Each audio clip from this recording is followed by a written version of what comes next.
রাস্তায় দিচ্ছে এলাকাবাসীর দুর্ভোগের পূর্বাভাস। উত্তর 24 পরগনা জেলার হাসনাবাদ ব্লকে চরম হয়রানি। আমলানি বাজার থেকে হাসনাবাদ দেবীর মোড় পর্যন্ত রাস্তায় ছড়িয়ে ছিটিয়ে স্টোন চিপস। পিচের দেখা মেলেনি।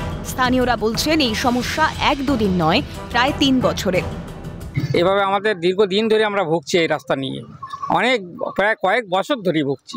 রাস্তা মেরামতি করে না সেভাবে, যাতে করে আমরা এই রাস্তাটা সুরাহ পাই, সেই জন্যই আপনার কাছে আবেদন।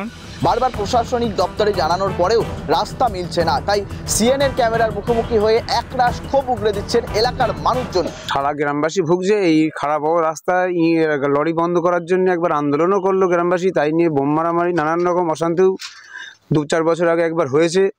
বর্ষাকালে মানুষ গরু ছাগল যাওয়ার অবস্থা থাকে না, হেঁটে তো যাওয়ারই উপায় নেই। বাচ্চা কাচ্চা স্কুলে যায় বা আসে, যারা প্রতিদিন কাজ করে তাদেরও একটু প্রবলেম হয়। হচ্ছে হবের সুরে আশ্বাস দিলেন পঞ্চায়েত সমিতির পূর্ত কর্মাধ্যক্ষ। রাস্তাটা খারাপ হচ্ছে, আমরা দেখেছি, আমরা ওর প্রপোজালও পাঠিয়েছি, জেলা পরিষদকে পাঠিয়েছি। খুব তাড়াতাড়ি আশা করছি ওই রাস্তা রিপেয়ার হয়ে যাবে। খবর সম্প্রচারের পর এই রাস্তা প্রশাসনের গুরুত্ব পায় কিনা সেদিকে নজর থাকবে। শামীম মোল্লার রিপোর্ট, ক্যালকাটা নিউজ।